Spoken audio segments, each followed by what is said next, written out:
বিশেষ করে sugar daddy শব্দটা উচ্চারণ করা কিন্তু এটা কিন্তু ভয়ঙ্কর রকমের ব্যাপার ছিল। আমি দেখলাম এটা তো এখন কোনো ব্যাপারই না, এটা পানি ভাতের মতো ব্যাপার। বিভিন্ন ইন্টারভিউতে বিষয়গুলো নিয়ে অনেকে কথা বলছে, কার কটা সুগার ড্যাডি আছে সেগুলো প্রাউডলি বলছে। মানে আমরা আসলে কোন দিকে যাচ্ছি আসলে? কিবরিয়া ভাই, কোন দিকে যাচ্ছি যেটা বলছে যে ওই জায়গাটা খুব অন্ধকার। আমরা যদি এক কথায় বলি, যারা আমরা এভাবে চিন্তা করি, আর যারা ওই জগতে আছেন তাদের জন্য তো এটা একটা খোলা রাস্তা, সামনে শুধু আলো আর আলো। আমার কাছে মনে হয় কি, এখানে মিডিয়ার ভূমিকাটাকে কিন্তু আমরা অনেক ছোট করে দেখি, যেটার কোনো সুযোগই নাই। কারণ একটা ফিলসফি যখন প্রচার হচ্ছে, কে করছে? নিউজ পেপার, মিডিয়া, বুকস এবং সোশ্যাল মিডিয়া। আমরা যেভাবে জিনিসটাকে দেখি, একটু আগে আপনি যেটা বলছেন যে একজন মডেল আসলেন, হ্যাঁ, তার কাজের অনেক ক্ষেত্র আছে যেগুলো নিয়ে আমরা কথা বলতে পারি, কিন্তু ইন্টারভিউতে আমরা কি কোয়েশ্চেন করছি? তিনি দুবাই গেছেন কিভাবে, আইফোনটা কোত্থেকে আসছে, আমরা ইচ্ছা করে করে পোক করছি, এটা স্ট্যাবলিশ করছি মানুষের কানে। এখন আর মনে হচ্ছে না এটা একটা আমরা প্রস্টিটিউশন নিয়ে কথা বলছি। টোটাল জিনিসটা একটা প্রস্টিটিউশন, যেটা আজ থেকে কয়েক দশক আগেও আমরা ঘৃণা করতাম, কিন্তু এখন এটা হয়েছে। আপনি যখন বারে বারে শুনবেন ওই ডাস্টবিনের সামনে, বা দেখবেন যে হাজারীবাগের ট্যানারির ওই সাইডে যারাদের বাসা, একটা সময় কিন্তু নাকে স্মেলটা লাগে না, বরং ওই স্মেলটা না হলে ঘুমাতেও পারে না। প্রস্টিটিউশন, তোমাকে জাস্ট ছোট্ট একটা কথা, যে প্রস্টিটিউশন যেটা জাস্ট কেন এত পপুলার হচ্ছে, ধরুন একটা মেয়ে অনেক কষ্ট করে সে মাসে 2টা টিউশনই করলো, হাইয়েস্ট সে 5-10 হাজার টাকা আয় করবে। সেই মেয়েটাই যদি কারোর সাথে হয়তো 1 রাত বা 2 রাত সময় কাটবে, সবসময় থাকতে হয় না, হয়তো সঙ্গ দিল বা কিছু, সে মানে 10,000 চেয়ে অনেক বেশি আয় করতে পারবে। সো একটা ইনকাম হচ্ছে 20 দিনের, আরেকটা ইনকাম হচ্ছে আমার 2 ঘন্টার। আবার সেই কনজিউমারিজম। হ্যাঁ, এই মেয়েটাকে যদি আমি কোনোভাবে বুঝাতে পারি যে দেখো, এটা তো একটা পরিশ্রম, তুমি এটাকে কেন খারাপভাবে নিচ্ছ, এটা একটা শ্রম, এবং এটাকে নানান রকম নাম দিই, সুগার ড্যাডি বা XYZ, friends with benefit, so তখন সে বলবে যে আমি তো, সবার জীবনে টাকা দরকার, এই মেয়েটা তো আসলেই কষ্ট পাচ্ছে, তার বাবা হয়তো তাকে টাকা দিচ্ছে না, তার ভাই হয়তো তাকে বাসা থেকে বের করে দিচ্ছে, এই মেয়ে টাকা পাবে কোথায়? তার হয়তো মানে হোস্টেলে থাকার জায়গা নাই। এরকম তো শত শত হাজার হাজার মেয়ে আছে, এবং মেয়েদেরকে বলাও হচ্ছে যে তোমাকে যে কোনো উপায়ে এম্পাওয়ার্ড হতে হবে, চাকরি করতে হবে। তাহলে মেয়েটা কি করবে? ও তখন চিন্তা করে আমি তাহলে এরকম একটা রাস্তায় যাই।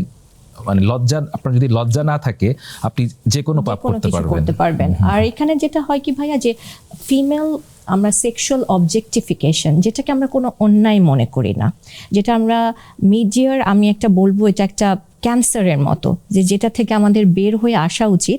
কিন্তু আমার কাছে মনে হয় পুরো এন্টারটেনমেন্ট ইন্ডাস্ট্রিটা এটার উপর ডিপেন্ড করে আছে। আমরা যখন বিনোদনের পাতায় 90-এর দশকে কিন্তু আমরা বেড়ে উঠেছি। আমি যখন আমার এখনো মনে আছে যে আমরা একটা নির্দিষ্ট দিনেও পত্রিকার ওই পাতাটার জন্য অস্থির হয়ে থাকতাম, যে আমরা ঝাঁপিয়ে পড়বো, যে আমাদের প্রিয় সেলিব্রিটির ব্যাপারে আমরা জানতে চাবো। এখন দেখেন আমরা কোন জায়গাতে চলে গেছি, যে প্রতিটা পাতায় নোংরা নোংরা যত ধরনের নিউজ আছে, কে কারোর সাথে রাতে আছে, কার ড্রেসের দাম এত, এবং আমরা ক্যামেরাগুলো যখন ভিডিও মানে যারা করেন এমনভাবে পজিশনিং করেন যে আমরা একটা নির্দিষ্ট ফিগারে একটা নারীকে আসলে দেখি। এখন আমাকে একটু বলেন, এরপরে যদি রেপ বাড়ে, এরপর যদি প্রস্টিটিউশন বাড়ে, যারা পারভার্ট তাদের আপনি সমস্ত ফুয়েল দিয়ে দিচ্ছেন, তাহলে এটাকে কি আমরা একক কারো উপর দোষটা চাপাতে পারছি? এন্ড অফ দ্য এটা একটা সিস্টেমেটিক করাপশন, সোশ্যাল ক্রাইম সব সময়। It's a systematic corruption. আমরা এক কথায় শব্দটাকে যদি আমি সাম আপ করি, যে পুরোটাই একটা সিস্টেমেটিক করাপশন। এবং করাপশনটা, আপনি একটা কথা বলেছেন যে এটা কি সলভ করা যায়? কেন সলভ করাটা কঠিন? কারণ we are part of this corruption. এই প্রত্যেকটা চ্যানেল যদি আমরা না কেটে কেটে যাই, তাহলে এটা ডিফিকাল্ট। এখানে একটাই, যেটা আমরা বললাম, যে একটা হায়ার সেলফের কাছে নিজের ডিজায়ারকে সঁপে দেওয়া, এবং এটা বিশ্বাস করা যে আমি যদি আমার ডিজায়ারের দাসত্ব করি, তাহলে এটা আমি বলবো যে জীবনের সবচেয়ে বড় পরাজয় আসলে।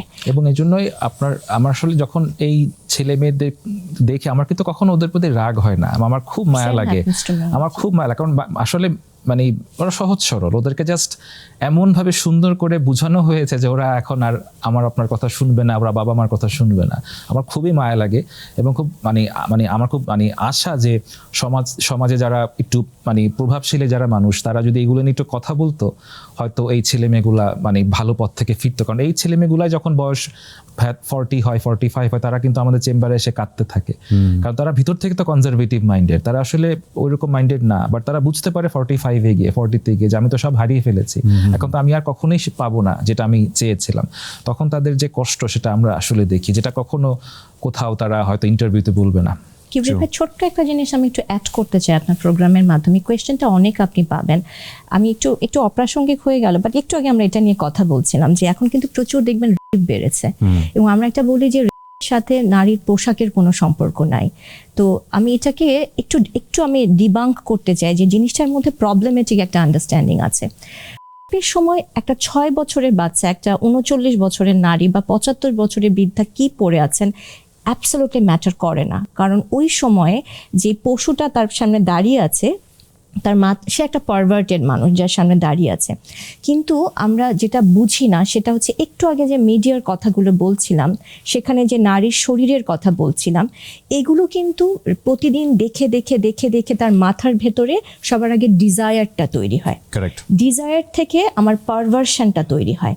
পারভার্শনের পরে এবার আমি একটা কি বলবো, নরপশু, আমি এভাবে উদাহরণটা রাখবো। এখন আমার সামনে 6, 14, 39, 72 কিচ্ছুতে আসা যায় না। তাই আমরা অনেক সময় আমরা এই আন্দোলনটা করি যে পোশাক নিয়ে কেন কথা হচ্ছে। আমি বলি যে এটা ওই পোশাক নিয়ে কথা হচ্ছে না, আমরা এই পোশাক নিয়ে কথা বলছি। আপনি কি এই পোশাকের দায়িত্বটা নিবেন কিনা? আমরা অনেক সময় বলি যে সমাজটা নারী পুরুষ মিলে তৈরি করেছে, আমরা যদি দায়িত্বটা নিতে না পারি, অবশ্যই পুরুষ চোখ নামাবে, তাহলে আমাদের কি কোনো দায়িত্ব নাই? আমরা যদি এইভাবে রাখি, কিন্তু এভাবে রাখলেই আপনি শুনবেন যে আপনারটা রিলিজিয়াসলি ড্রিভেন একটা ফিলসফি, আপনি জাজমেন্টাল অ্যান্ড আদার্স না।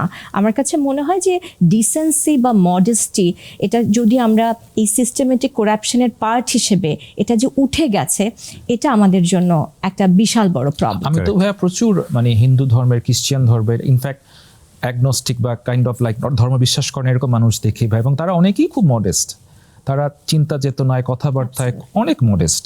সো ইটস নট অ্যাবাউট মানে ইসলাম অ্যান্ড অনলি রিলিজন, এটা একটা বেসিক মডেস্টি আমাদের সমাজ থেকে আমার কাছে মনে হয় চলে গিয়েছে। অনেক গুরুত্বপূর্ণ বিষয় এসছে আজকের এই অনুষ্ঠানে। যারা এতক্ষণ ধরে আমাদের অনুষ্ঠানটা দেখেছেন, আমার মনে হয় রিপিট করলে আপনারা বেশ কিছু সেন্টেন্স বা ওয়ার্ড পিক করতে পারবেন। যেমন আমি পুরো অনুষ্ঠান থেকে আমি যদি বলি, আমি যেই সেন্টেন্সটা পিক করেছি সেটা হচ্ছে, আমরা যেন আমাদের ডিজায়ারের কাছে দাস না হয়ে যাই।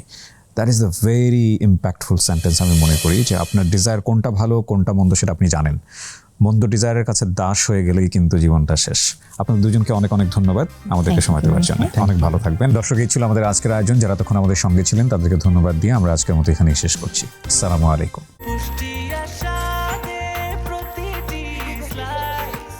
ব্রেকফাস্ট, টিফিন কিংবা স্ন্যাক টাইমে মজাদার আয়োজন মানে অল টাইম ব্রেড।